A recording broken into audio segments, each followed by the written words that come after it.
I did yesterday, except I got it like at 11:45, so wasn't much time. So you have it in front of you, LC 364410S, and I'm going to repeat that because we've had so many revisions. LC 364410S.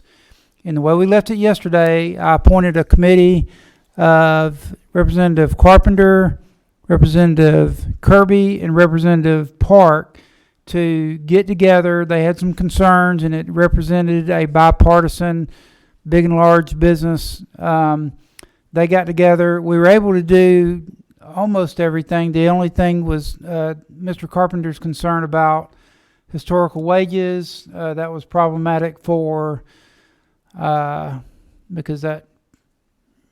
Anyway, we've explained. We've talked about that. So really, there's only two changes to the bill yesterday, and not to belabor the point. So the first section is basically the original Senate Bill 408, which does away with the sunset so that the Family Care Act stays in place. So that's section 1. Section 2, the only change is on line 22 and 23, and we added shall not be less than $50. It already had the nor shall exceed $300, and when we were discussing, everybody was in agreement with that yesterday. It just wasn't in the bill. So did I say that right, Mr. Kirby? Okay. The third change, and this is very, very recent. There has been discussion about us allowing the Department of Labor to share the ability to do the trying to find the official title of it. I know it says Federal Unemployment Tax Act. But anyway, Section 2, lines 138 through 151. Okay, I'm sorry. Section 5, Article 2, lines 139 through 151 were added. And this is a shall, not a may, but at least it tees it up for the Department of Labor to do this once things settle down a little bit and they choose to do so.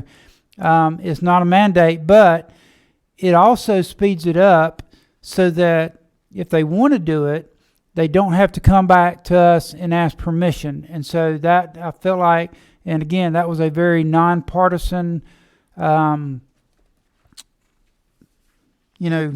effort to do that. So really, that is the only three changes in the bill. So before I call anybody up, because I don't know who to call up yet, because there's two authors to this bill, Senator Strickland for the Section 1 and the Department of Labor for the next section. Okay. Representative Carter. Oh, okay. So we thank you. We had some general discussion, but I just want to make sure I'm clear. And it's just a numbers thing for me. And it's in Section 2 on page 1. Where this first section. What line number are you on? So my question is going to be on line 26, but the section starts on line 19. And where we've established that the commissioner will have the option of setting what the floor will be, no lower than 50, no higher than 300. Got that. What I'm not clear on line 25 is where it starts. It says deductible earnings shall be subtracted from the weekly benefit amount of the claim. From the numbers, and this is just me and my accountant trying to see this. So currently it was currently 50. So someone could make up to $50 before their unemployment would kick in, or their let me finish. Or if their unemployment is $200, the floor would be deducted from whatever they earn would be deducted from whatever they'd be able to receive.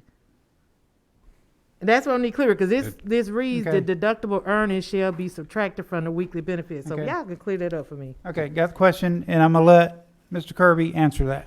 All right, and I understand your confusion because a lot of employees have this same thing. You've got an unemployment benefit based off of your previous 5 quarters, and the maximum in Georgia is $365 a week.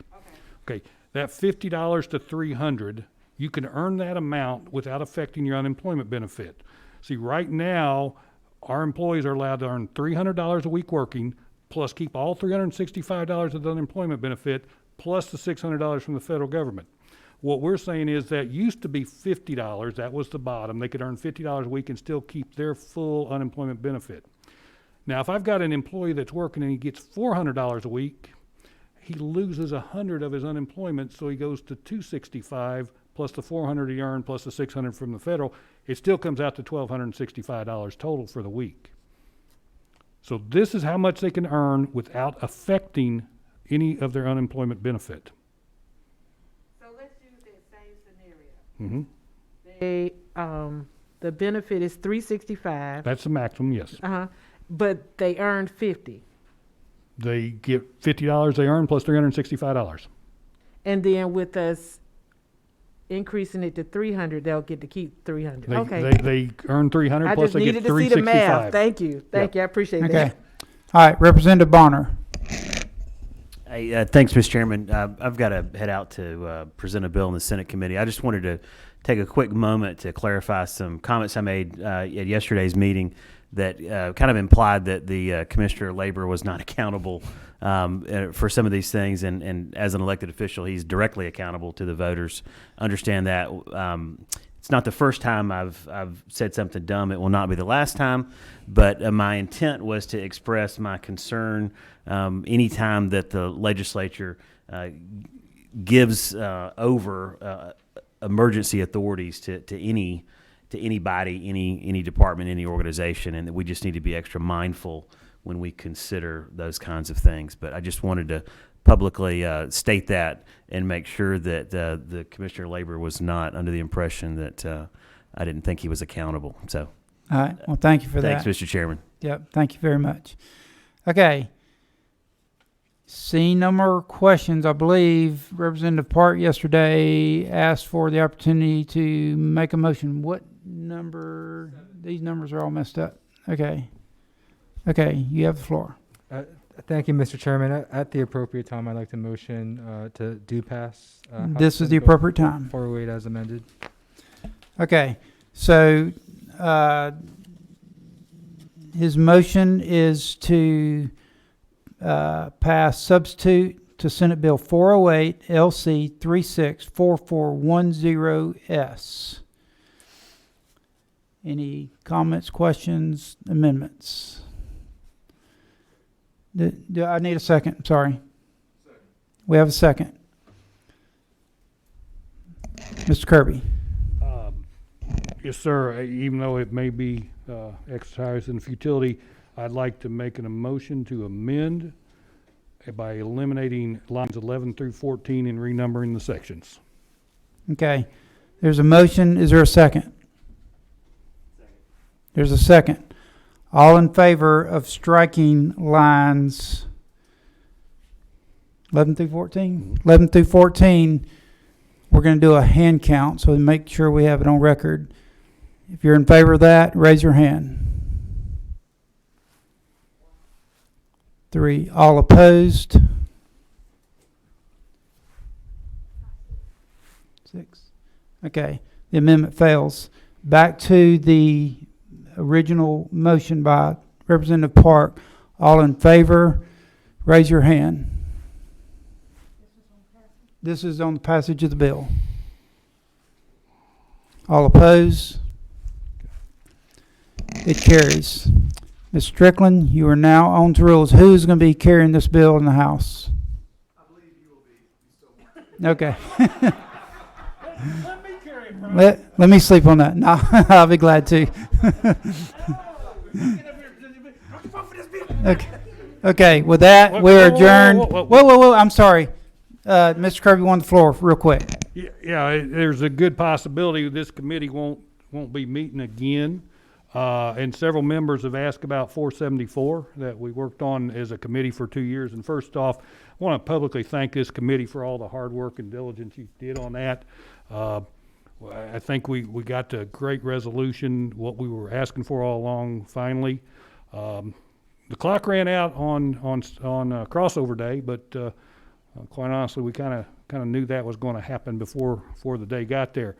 What you may, if you don't keep up with it, know that Chairman McKay, Director Vinson, Director Chastain, they were in most of our meetings, and as Chairman McKay said, that not only were they here, they listened to what we were saying. And the week of crossover, earlier in that week, they'd already went ahead and came up with a rule. They adopted the rule, and the rule was in place before we got to crossover that basically mirrored 474. And I just wanted to share with you real quick, we talked about putting some transparency in it. Now then, by rule, no less than 45 days prior to adoption, amendment, or repeal of any rule, the board's going to publish it on their website. They're going to have 30 days of notice from people that can come in. The board's going to look at those notices and see written submissions, see what they're saying. They can have a hearing if they want to after that as well. And they'll provide a copy of everything to the advisory council and also to both of the chairmen before it goes into effect. The part we really stumbled upon a lot of the time was oversight. And they can't do everything that we could, but man, they put in, I think, a great process. The chairman of here and the insurance in labor in the Senate is going to get a copy of any rule changes. We'll have an opportunity to look at it, and if we think there is a law change being made, we can send it back to them, and it doesn't go into effect. And they'll look at it a second time, and then they did something even more. They said, we'll send it to you again, and we can send it back to them a second time. So we're going to get 3 bites at the apple. And if there's still a problem, then we can get to the legislative session and make a change. So I want to publicly thank Chairman McKay, Director Vinson, Director Chastain. They listened, and they did exactly what we were asking for all along and put a great rule in place. And we really appreciate their help in doing that. And we appreciate this committee and everything y'all did to make it part of it. Thank you.